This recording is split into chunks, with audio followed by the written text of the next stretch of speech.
Welcome back to Strength Cultures Podcast, number one in the hearts, number one in the charts. Just quickly checking in before today's episode to remind you that we have an incredible offer running at the gym here, which is our 8-week starter pack. This is for anybody who has thought about sort of joining Strength Culture, maybe seeing or experiencing some of the gym environment. Maybe you've been a little bit hesitant to join. I feel like this is the perfect time and the perfect offer to get you rolling. Everything that's included in this offer is what we believe is necessary for you to really get the full Strength Culture experience. So you get 8 weeks at the gym, which includes access to the coaches across 25 hours in the week, where you can ask questions, you can get some technique help, and we can help you with your programming. You'll also get 8 weeks on our programming app. We have over 35 programs to choose from, and we can also help you modify those programs if we need to make any adjustments for your own goals and training histories and anything like that. You'll also get a technique session with one of the coaches in your first week. This is so that you can actually come to the gym, feel acquainted with the space, get to know a few people, and then also we can help you with anything regarding technique and sort of making sure that your initial sort of weeks at the gym here, you've got some things to focus on and really work towards. And then finally, you get a nutrition consult with Didier, and that is to help you start to help you sort of develop some habits and strategies outside of the gym to get the most out of your training here at Strength Culture.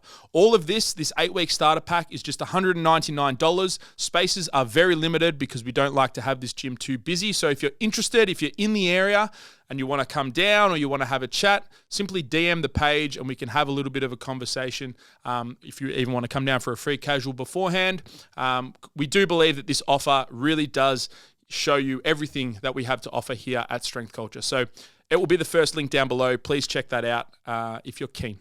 Thank you very much for checking back into Strength Culture's podcast, number one in the hearts, number one in the charts. We are here today to unpack some things that we've learnt over the last sort of 12 months, some changes to our ideas and our sort of understanding around both coaching and training, I guess, philosophy. And Charlie, you were going to kick things off with something you're exploring with your own training. So the thing I'm exploring with my own training, and I've probably tried. I've wanted to for a while. It's just, I wouldn't call it a 2-week microcycle because it's not actually a 2-week microcycle. My microcycle is staying the same. I'm just going to be on the Friday deadlift sessions leading into the half marathon. I'm just going to be deadlifting every 2 weeks, and then the alternating week will be a stiff leg deadlift. And I'm just doing that from a fatigue management standpoint because I'm going to be accumulating a lot more kilometers on the feet for the next 6 weeks. I think it's 5 weeks. I don't even know how long it is till the half marathon. So I thought I'll try that for this block, see how my deadlift responds. Because I took a week off for the 10K, didn't deadlift as a tape because I usually deadlift Friday, so I just missed deadlifts because the run was 2 days later.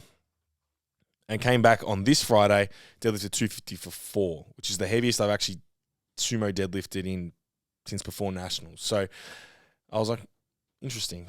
With a full week off, still strength was there, somewhat improving. So yeah, it'll be interesting to see. Are you squatting heavy at the moment? I am again. I haven't squatted since before Europe. I got back from Europe and I just was like, I don't want to squat. I think you've been on high bars, haven't you? I've been doing high bars, beltless, sleeveless. No squats. Oh yeah, no squats. And they're feeling really good. So they'll be weekly, once a week. Once a week, yeah. I'll keep those once a week because I've just been doing 2 hard sets. 2 hard sets. This last week I did 2x6 at 140, so nothing too heavy compared to what I've done in the past. But I think once I've squatted so long for such a long period of time that I think after 4 consistent weeks, it starts to come back pretty quickly. And I think I don't know. I was like, is this too far? But a 500 pound, no. I think you could easily do that. I feel like I squatted 280 low bar. High bar, no sleeve, no belt. Yeah, 100%. Easily. 500 pound. I feel like you'd be able to do that in push it. 8 weeks. I reckon push it more than that. Well, we'll see. Yeah, I don't know. It's a good first checkpoint. Yeah. We'll just get there and then we'll see. Aim for 250. I think unless you have the inses, knee sleeves are overrated. I don't squat that much, but every time I forget my knee sleeves, I don't think it'd be more. So you're on the Inza train now? I'm not on them, but they definitely look. I can't say that Inzas don't help because I haven't used them. Inzas, A7s, whatever. But I think it's more the belt. The belt's the big and the high bar, obviously. But I think the knee sleeves isn't really that much of a factor. Yeah, and it's probably more the belt. The belt's a big one. I do think knee sleeves as well, when you've squatted with them for so long, it does become a proprioceptive thing. The feeling of having them there and not having them there is a bit odd if you do. But if you're training without them consistently, you forget what that feels like and you just fucking squat. Which is what you're doing now. Yeah. Exactly. So, back squatting. I took a break. I got back from Europe and I still, even with the 6 months, I may be going into push, pull, run. So I was still like pushing, which is 2/3 of a powerlifting peak, really, a bench and a deadlift. It's still quite specific. I just couldn't be bothered with squats. So I was just doing pendulums. As I said last week, benching, I'm only doing incline and reverse grip, just full exercise variation. And I'm finding I'm enjoying it more, which is one of your points. It all ties in. But the 2-week undulating thing, I'm gonna give that a crack leading. And again, what's the worst that's going to happen? I'm definitely not going to get weaker because I'm still deadlifting 2 times a week. If anything, it might get stronger and also manage fatigue leading into the half marathon, which is a big part of hybrid training. So when you say manage fatigue, are you talking about because if you do a weekly heavy session, it covers into your weekend? And is that when you're accumulating most of your running volume? No, I'm actually not because I'm accumulating my big run on Wednesday. Yeah. So I squat, do leg extensions, and then I run. I run with pretty heavy legs every Wednesday. Oh, so you run after the lower body session? Yeah. Consolidate those stresses. Because the reason I do that is because then I have 48 hours into my deadlifts on Friday, which I'm usually very recovered for and ready to go. Yeah, so your deadlift is still a main priority. Look, it probably also helped last week that I deadlifted on a Friday. I didn't run Wednesday because I had the Wednesday off because after the 10K I just was like, I'm just going to take the Wednesday off. So probably a bit of fatigue there that wasn't there that normally would be there. Like if I'm going to run 10 to 12K tomorrow, you'd expect coming in on Friday, legs going to be a little bit absolutely sore. And that's another thing with like the hybrid stuff is that you should expect to be training under a bit of fatigue. And I even think with powerlifting, you should be expecting. Absolutely. Any hard training, you should learn to train with a bit of fatigue. You're not going to feel good all the time. You can't avoid it. Especially when you're training for a long distance running event and trying to lift heavy. Yeah. So I think that's definitely something we can talk about, like things we've learned or changed our minds on, like just trying to like avoid fatigue. Like it's not a thing. Like especially once you start to do more and more. Like unless you have this perfect schedule where you found the exact times of the week where you feel the most recovered and fresh. Even then, it's probably unrealistic. But like I think I might have in the past paid more attention to like, oh, how can we set the week up so that you're better recovered? I think for most people, just get it in. You whether or not you feel completely recovered, it doesn't really matter. You're going to train anyway, so you might as well just get after it. Like it doesn't. I think it's just something. Fatigue. It's a part of training. Like it's just there. I think one thing I heard Mike Teixeira say years ago, and he's like Mr. Data. He tracks a lot of data with his training. He's training his clients. He loves that stuff. He always just said he said that like there's performance and fatigue aren't necessarily like we say fatigue masks fitness, but performance can still be there with high levels of fatigue. Like you don't not necessarily because you're feeling fatigued, performance is going to be down. So that's why RPE is the GOAT. RPE. The GOAT. Speaking of Mr. Data, you were doing some VBT the other day. I was not. Tom Diamond came up to me and goes, I knew what he was trying to do. He was trying to set me up to beat me.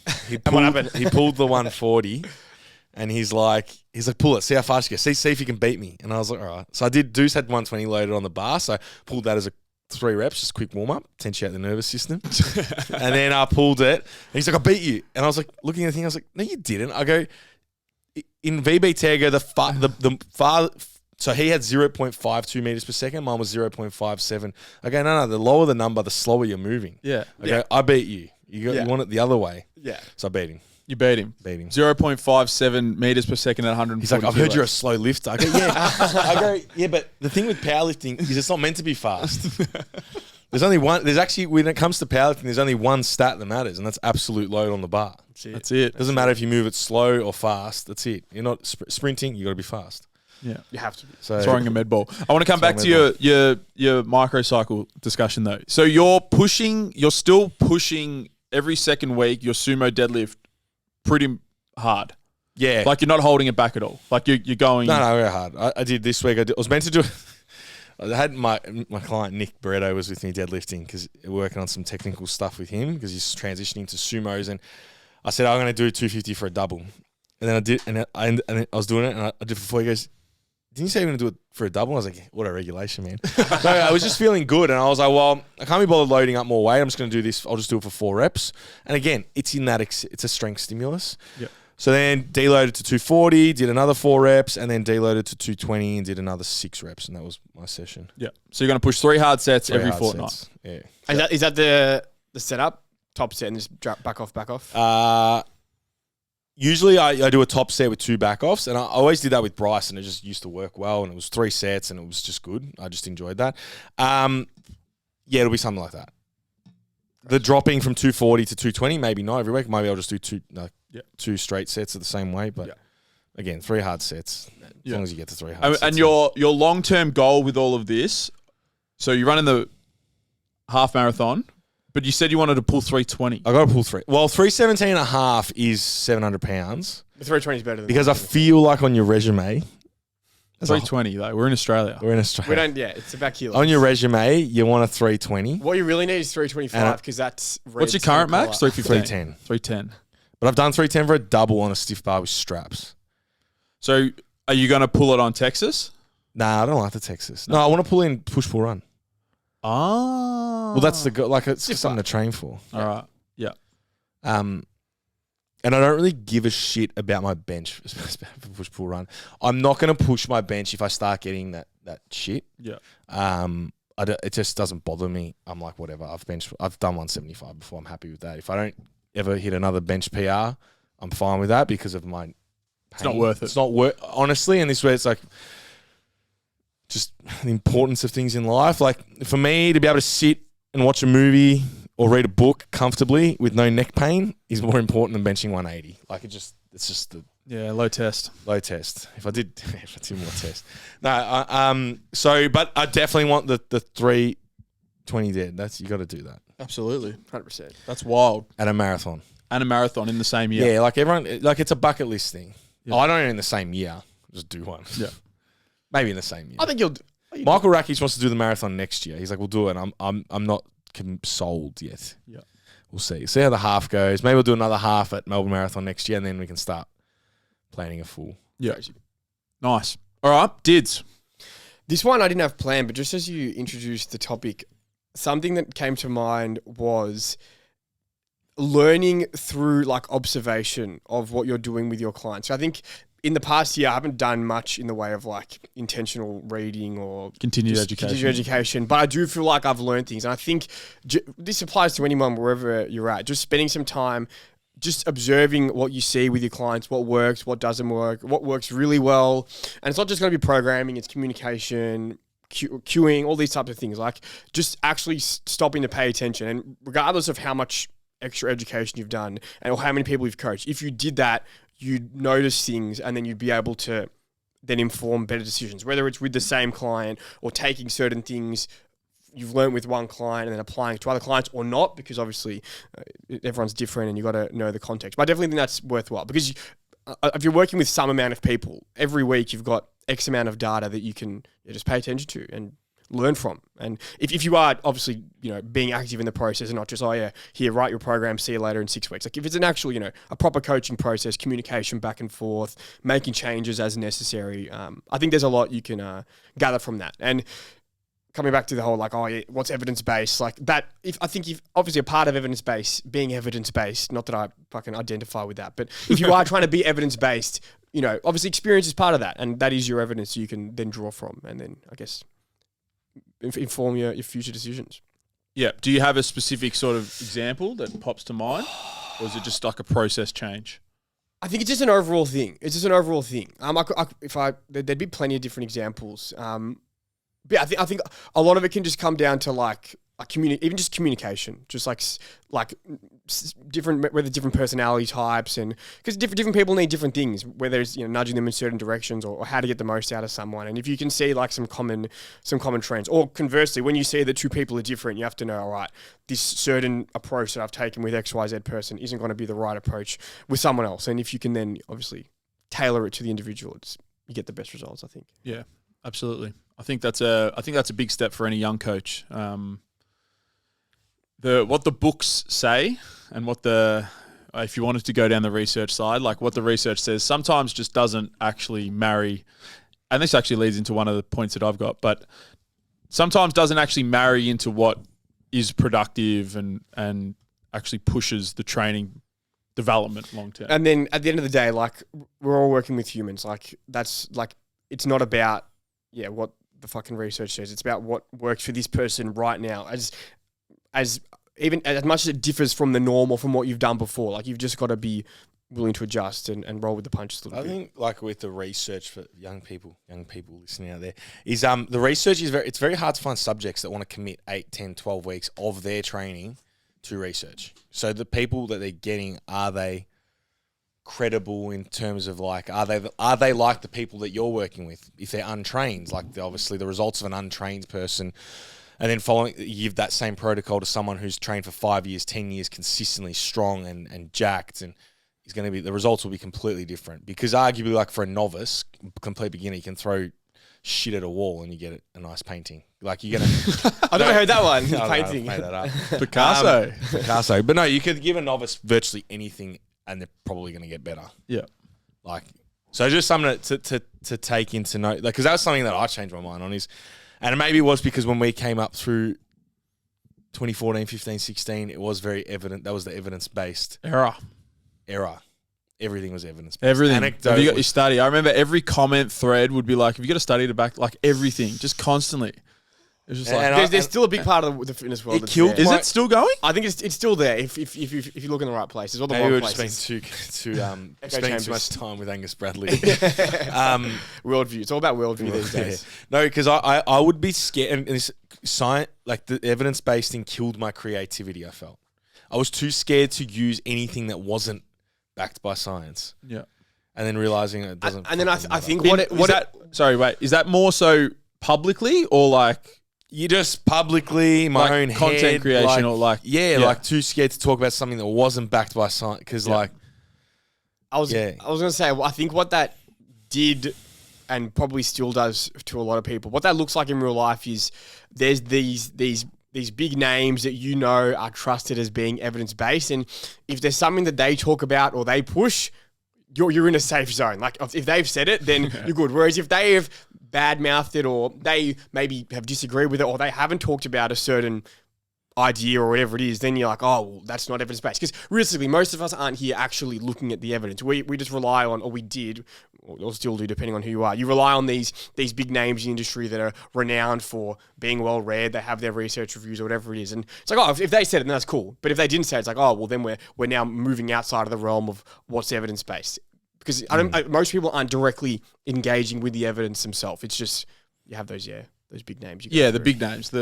Like an Israel or a... Yeah, that type, And it's also the thing is, it's not either or, it's somewhere in the middle. Correct. Because, like, you go down to Derrimut, free gym membership, and you see the bro training out. Yeah, he's jacked, but, like, whatever he's doing might not necessarily work on everyone. Like, you know, he's doing, heaps of bro training. But simultaneously, it's probably stuff you can learn from him as well. But there's stuff and that's where I went the other way. It's like, it's not evidence, but so like all the drop sets, pyramid set, all those cool products that probably Arnie did back in the day, it's like you can use those and you can implement them productively. Yes.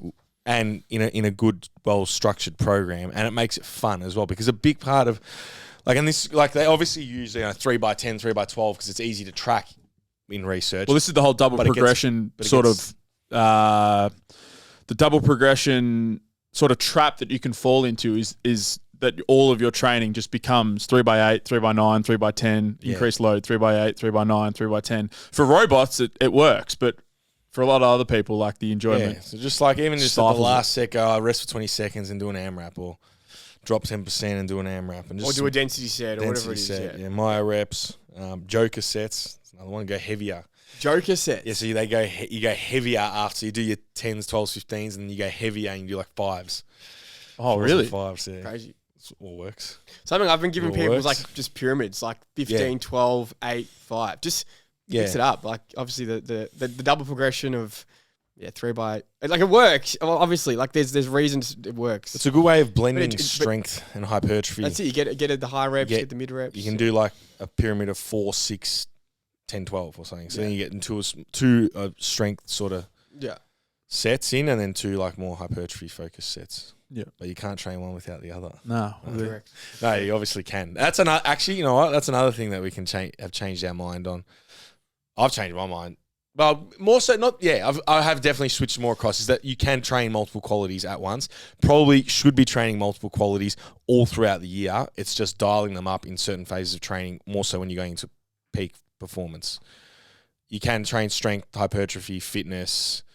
Probably a bit of jumping in there if you're an athlete. All of that can just be Blended. Like a curry. Like a curry. Lots of spices in that curry. The curry. Yeah. That's it. I think I've been educating on that for a little while, but I think there's a little bit of a misconception of just how much strength and hypertrophy actually overlap. Like when we think about like the main determinants of strength long term being your skill and your expression of the skill, your neuromuscular efficiency, so how well the brain is able to activate and coordinate the muscle. It sort of blends in with skill a little bit there as well. And motor unit recruitment. And then finally, like muscle size and how over time muscle size just becomes like the trainable long-term quality of strength development. Yep. And how much they actually just blend over the top. And you can't really isolate either of those two those two outcomes on a training program. And like if you're pushing good strength training, you're picking up hypertrophy. But then part of pushing good strength training is actually just training to get bigger over time. Yeah. Like it's very much the same process. Just going to take a quick break from the podcast today to let you know that we are available for both online and in-person coaching. So our coaching service is a very individualized process. And especially if you enjoy some of the conversations that we have on the podcast around how we help clients and how we navigate program design and sort of build things out for the individual, this was going to be a perfect place for you to start with Strength Culture. We really love working with people that have performance-based goals. So whether or not they want to get stronger, push some lifts, maybe enter powerlifting, start with a novice comp or affiliated competitions, or really this hybrid training, this hybrid style of training that is gaining momentum, especially within our community. People looking to get going with running and introduce running and feel fitter and both push conditioning whilst still pushing their lifting. We love helping all of those sort of people. So if you're somebody who is keen on these sort of styles of training and want to chat to one of the coaches, the second link down below will take you to our website. You can fill out that form and I'll be in contact to discuss your training and putting you in contact with the best suited coach for your goals and your experiences. So if you're keen on taking your training to the next level, please reach out. We'd love to help you. It is the second link down below that will take you to the website for the form.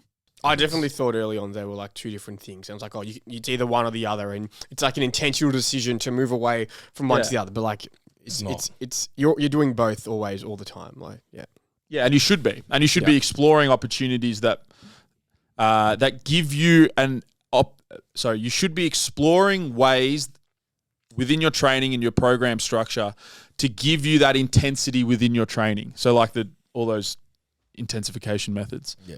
I think advanced. Those advanced techniques. I saw something the other day Angus Bradley said, and I actually really liked it. And he was like, a red flag is when someone says advanced methods. He's like, the methods are fucking the same whether you're a beginner or have been lifting for 10 or training for 10 years. Like they're not. Yeah. He's a red flag if you say the advanced. I liked that. Yeah, 100%. It's just good training. On this topic, it's a good bridge. Didier, you were going to talk about the enjoyment side of things and.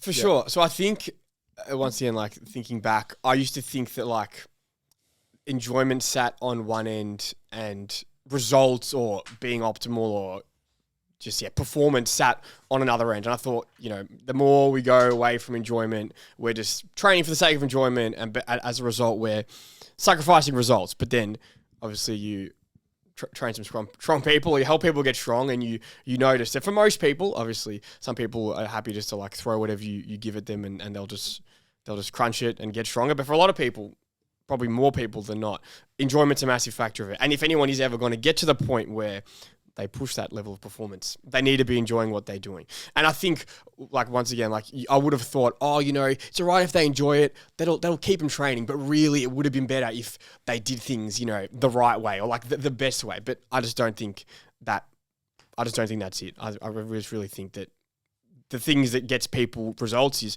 time, effort, consistency. And in order to do that, you need to be enjoying what you're doing. So there's not this extra level of results that's waiting for people when they just stop caring about enjoyment and purely train just for the, to optimize everything. I just don't think that's just how it works in real life. Yeah. I think something that doubles on that is, I know we've discussed it already in previous weeks, but for myself, minimizing training volume has actually been incredibly productive for my sessions. Because I think just like with the enjoyment parts, like what is the limiter to you making progress? For you, it was if I have to train for 90 minutes, I can't be fucked and I don't train. If you're not training, it wasn't even that. It was just if I had to do the same exercise 3 or 4 sets, I just get bored and I'm just like, fuck this. Like I'll do my main set, like my main like bench or whatever it was in the day. And then I'd get to my accessories and I'd just be like, fuck it. And I'd just start sandbagging and then just like, fuck, it's not worth it. And just finish. And I've finished the session doing like 4 hard sets, 3 fucking trash sets. And then I was just done. Yeah. As opposed to now with like an active decision to reduce my training volume, give myself 2 sets. And literally by the time I feel like I've finished my warm-up, I'm already nearly halfway done that exercise. Just superset it with something like it's just been such a good thing where in what you're saying, like moving away from what's deemed to be optimal, what the evidence will tell you, certain volume thresholds and volume landmarks that need to be hit in order to like stimulate and all of that sort of stuff.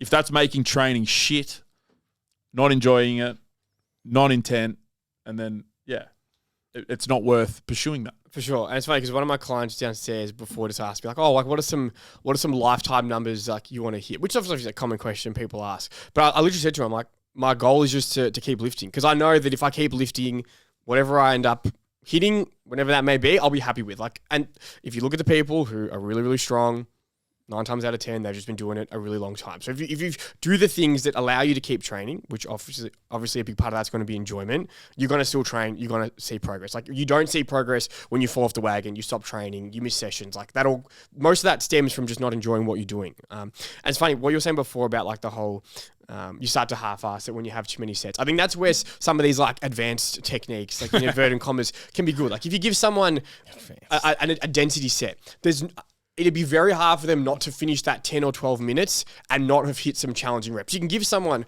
I'm going to give you 3 by 10, give or take a couple reps, gives them some RPEs.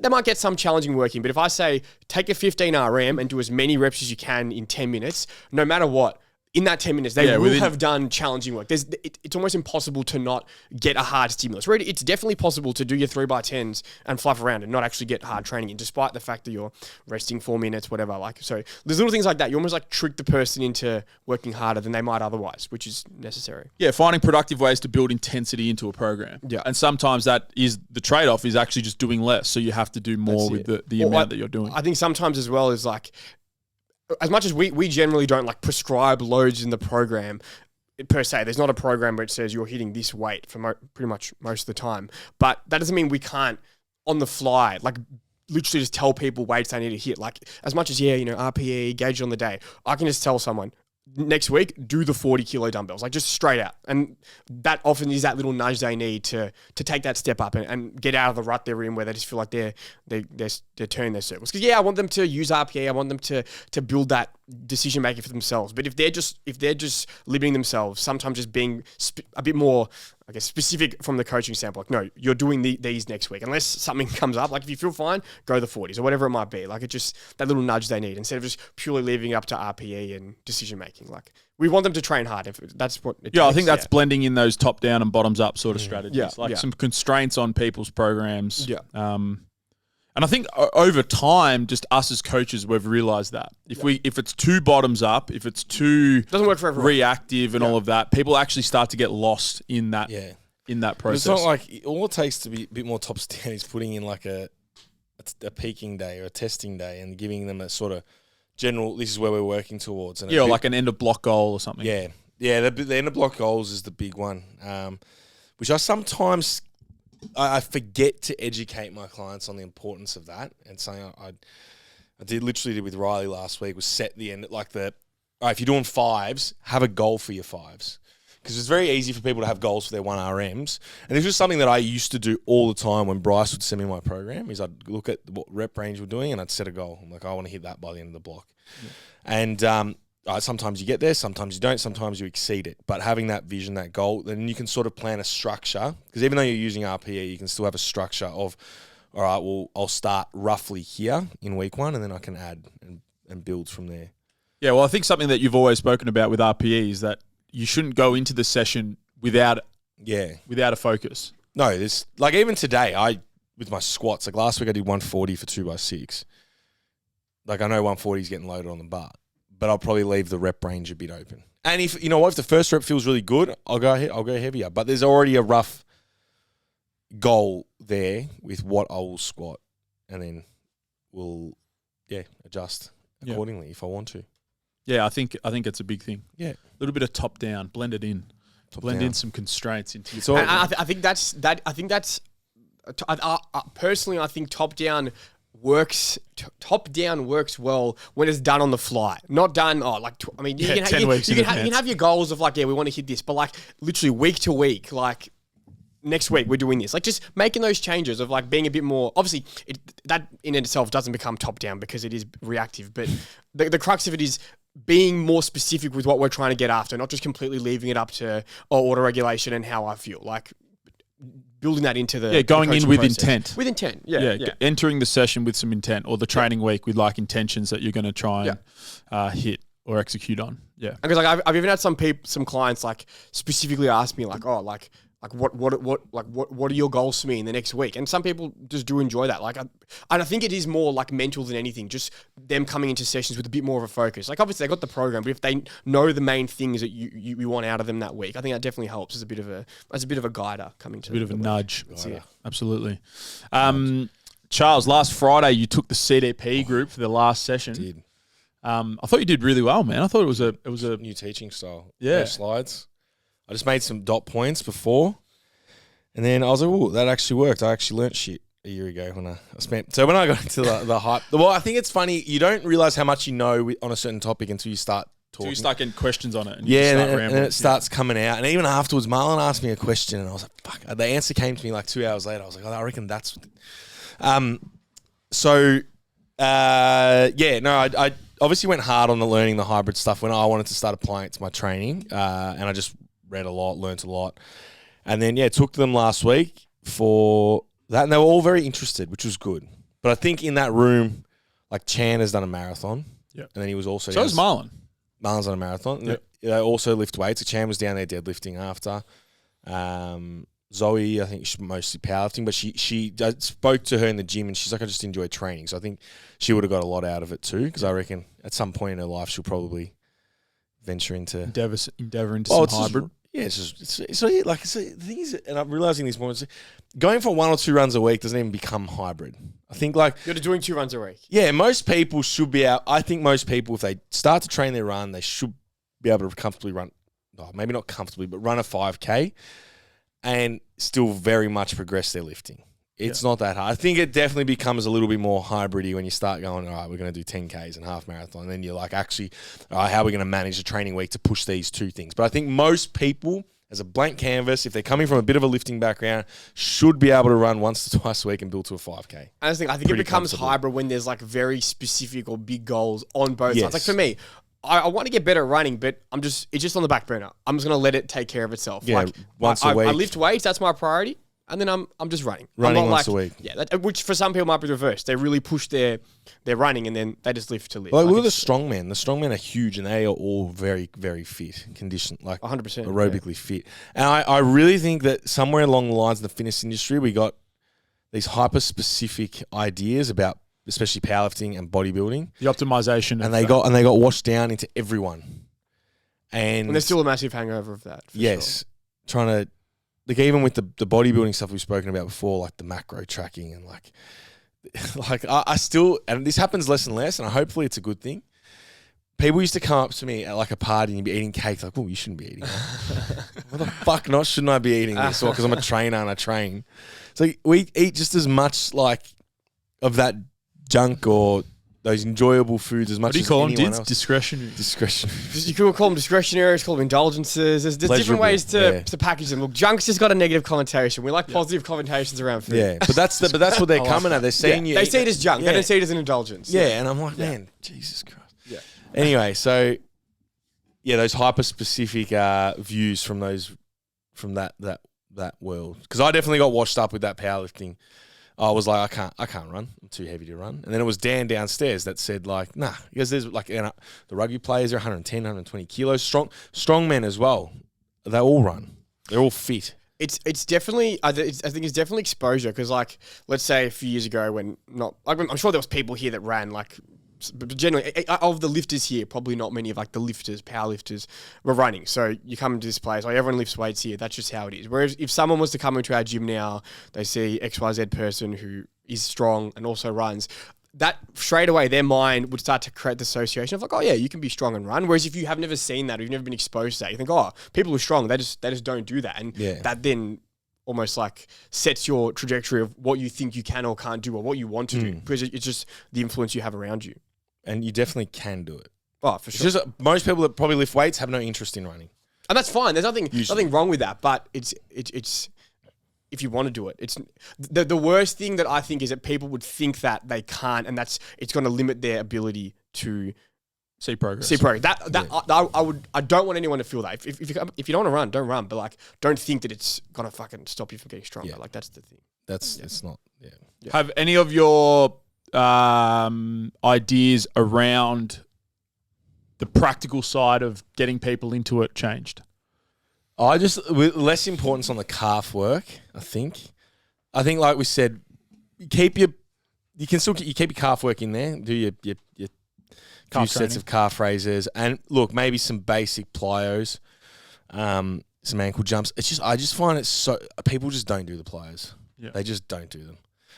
Powerlifters that I was programming them because I'm like, it's the right. It's you read shit and you're like, I'll start and then they just don't do them. You go there and like, oh, I didn't do the plyos once, or they did them once. And the thing with plyometrics is you need to do them consistently for 6 months to build those adaptations around like the tendon stiffness and the extensibility, tendon's ability to extend under load, and and they're quite hard to put a performance metric on. It's just kind of repeating that same thing over and over again. And then ultimately, running is a plyometric activity. I think if you just run, you start small with your running, you build up slowly over time, you'll be getting those exposures there. Yep. That's for long distance running. Sprinting is probably another beast. Jack Edwards would have been good to talk about this. We'll let the experts talk about that. But I think for sprinting, obviously we don't coach sprinting, would be a different beast, I reckon.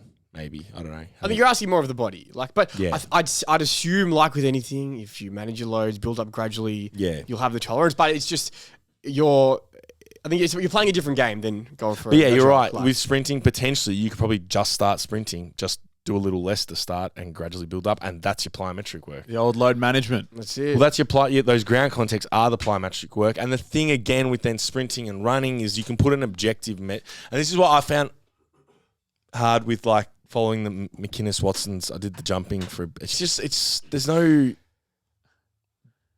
cool, I can jump higher and bound and shit, but there's no objective. Like, I think it's a means to an end. Like, no one's like G'd up about plyometrics. I mean, some people are, but like, unless it's like your thing, like, oh, I want to do this crazy depth drop or something. Like, you can get G'd up about lifting heavy, running further. But I think it's just like, especially if you're already doing X, Y, Z, to then add plyos on, it's hard to get G'd up about that. Do you reckon the G up is the objective progression though? Do you reckon that's all it is? Yes, but here's the thing. I haven't got particularly better at plyometrics or calf work. Do them here and there. I definitely skip them sometimes. But my purpose of doing with those was to better prepare for basketball.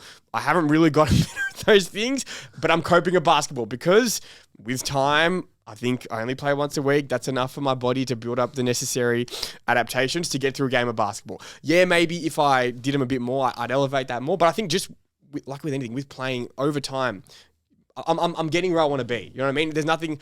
Maybe if I was in pain or something, that'd be a different story. But I think for most people, if you build up gradually, you'll be all right. Like even with the running, like I was doing it for the running because I used to get that calf swelling stuff, which just gradually, as I've run more, comes on later and later to the point where now 10Ks of running, it doesn't most times won't even come on. And again, that's just the tolerance thing. So then why am I going to do the plyometric work? And that's the thing. That's the thing. You need the buy-in. If you could see, when I don't do the calf stuff, suddenly my shins play up. You would. But if you can see that, as long as I build up gradually, I'm fine. Then you lose that incentive. It's even like if you're given some rehab exercise.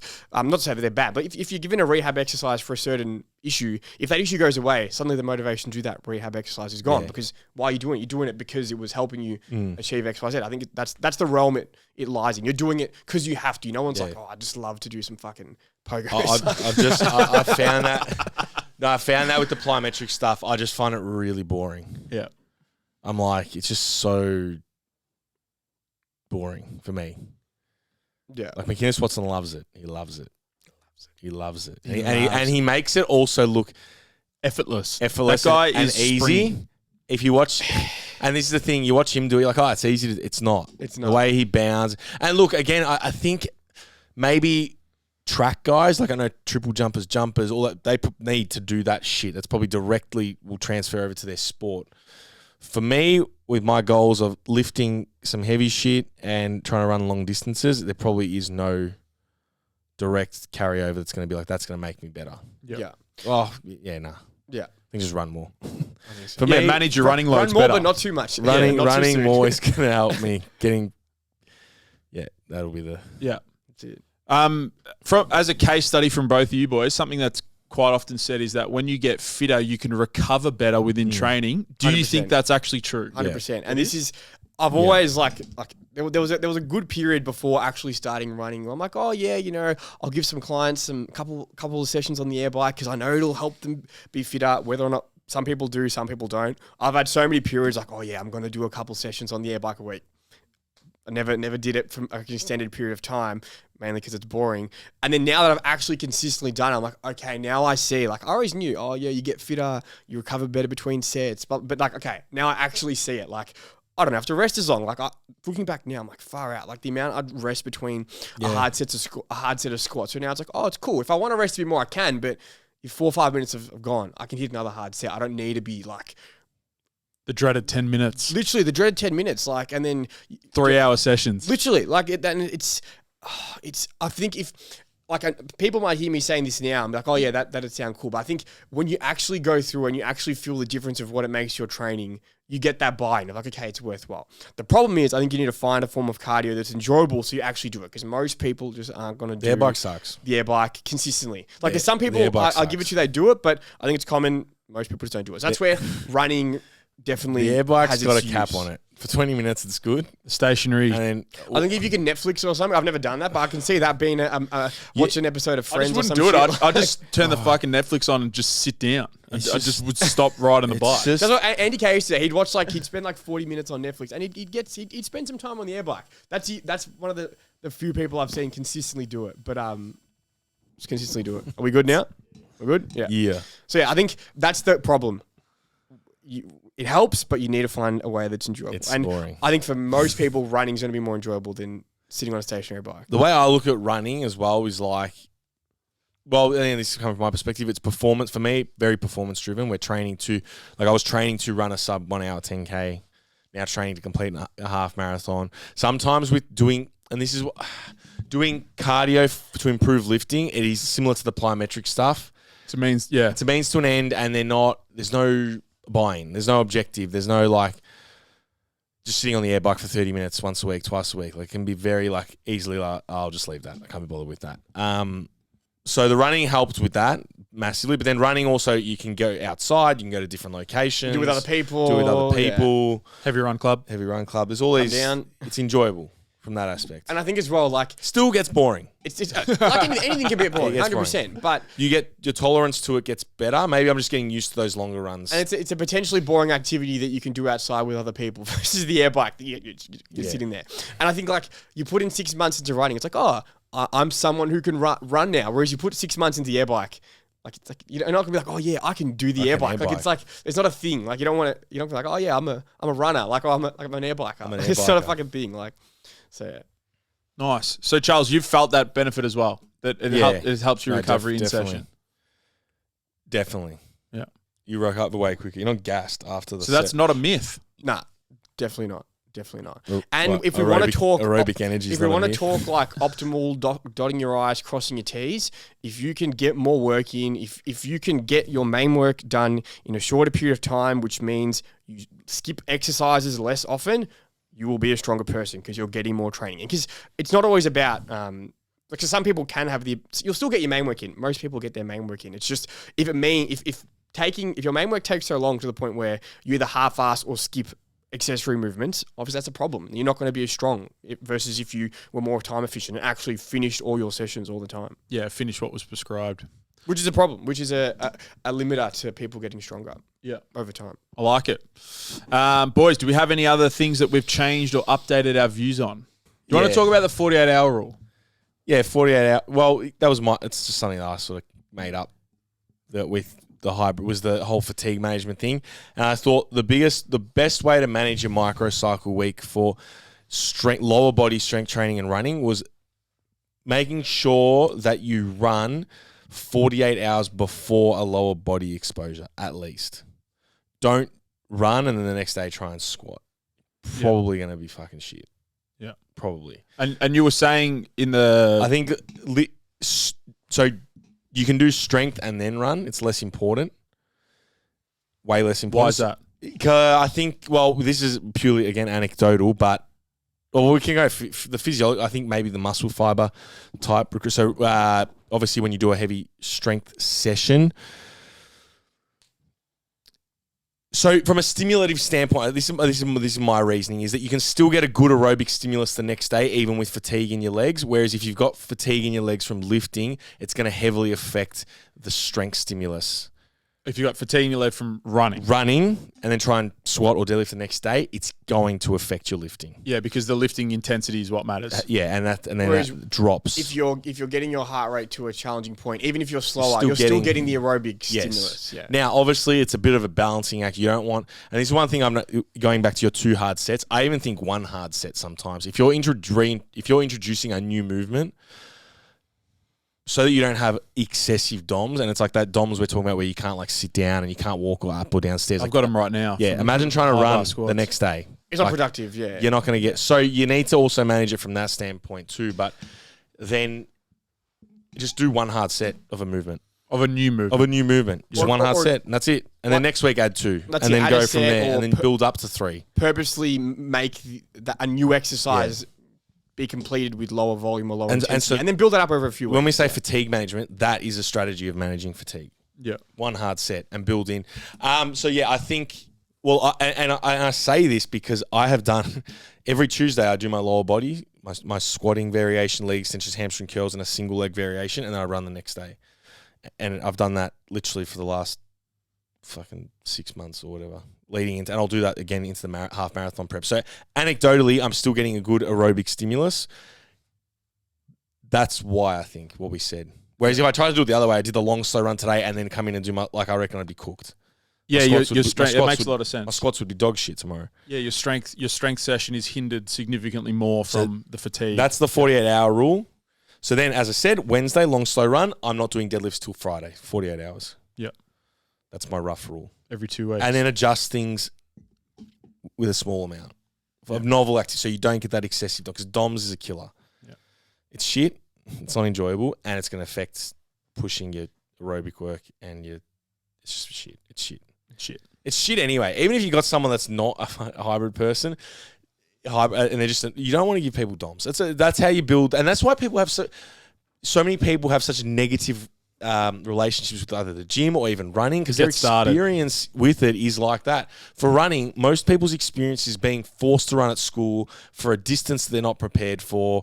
It's horrendous. It's horrific. Instead of running for 5 to 10 minutes their first time at a comfortable, easy pace and then gradually building in, they're like, oh, that wasn't that bad. And same with lifting. The first time they go see a PT, they do eight new movements. They can't sit down for 5 days. They leave like waddling out. They never want to go back to the gym. They never want to go back to the gym. Why would you want to go back to the gym? Or you go do a BFT class and fucking. And then looking in, you're like, how do people enjoy going to the gym? Because their relationship with the gym is being sore for 5 days after. Yeah. When obviously we know that DOMS does dissipate after a couple exposures of a new movement. So if we can just gradually bring those new movements in slowly, You don't get the dogs. It's all fatigue management. Fatigue management. The key principle of training. Management. Stress management, fatigue management. I think this is where, like, whenever we have a new client, not to say they're new to training, but just new to us. Like, I always err on the lower volume side, the lower intensity side, and then often the response is people want more, they want to do more. And if you can add that in time, great. But I think it's always better to give them a certain amount of training, see how they tolerate it. Do they get their sessions in? Are they recovering from it, however we define that, adequately? And then from there, add more. Versus they're new, you're just slamming them, and then is that creating positive momentum if they're just fucking sore all the time, or they're struggling to get through the amount of work? It's always better, I think, to be able to add more versus having to strip away. Because, and even just from like a mentality standpoint, if you feel like you're doing less after a while, you probably feel like you're going backwards, even though you're not. But I think just mentally for people, that's how it would pan out. Versus if you can add more, it's more of a positive, I think, direction to be going with things. Yeah, I like it. I reckon next week, boys, we hit things that we're doubling down on. Double down. We've got a few of those. Doubling down on these ideas. Episode 103. Mad. Today was the least shit talk we've had in a podcast in a long time. In a while. That's right. It's good technical. Good technical chat, Charles. Ollie lifting. Do you want to get a little bit of shit talk in? I got one story that I'll tell you about Rob Smith. So my old man used to he loves riding bikes. Like he's probably done it almost since I can remember, but I think he started when I was a teenager. So he also does it in a constant state of dehydration. He's proud of the fact of how little liquid he drinks on rides. But my sister was going to the gym once, and she was like, "Oh, Dad, come and do a spin class with me." And Dad's like, "Oh, what?" And she's like, "Oh, you just sit on there and ride the bike, and the instructor tells you how hard to ride."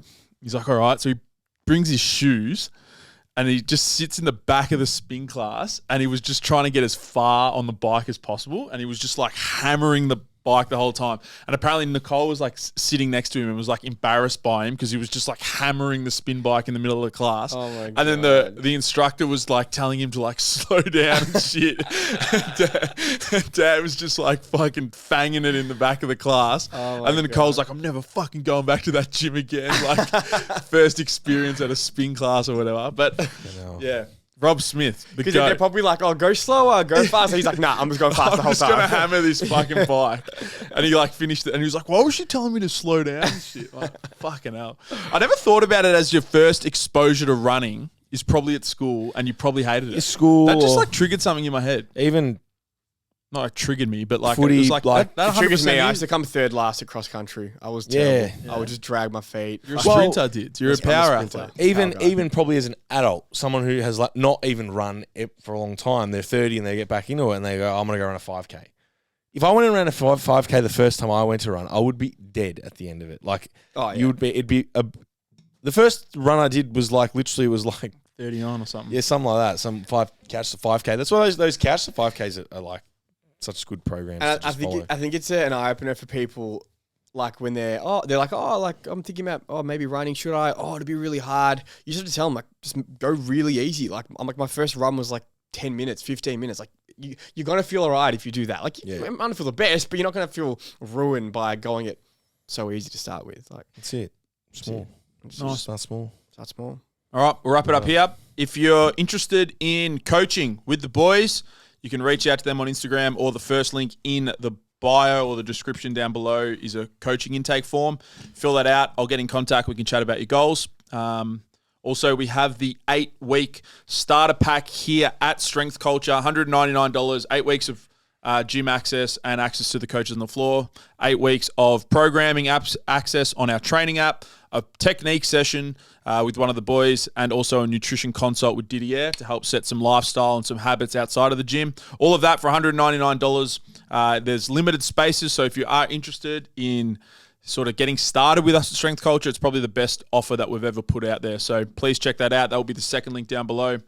Other than that, 5 stars on Spotify. Subscribe to YouTube. We're at 9,905. Let's get up there. 10,000. What the hell? And we will see you next week in things we have doubled down on. See you later. Double down.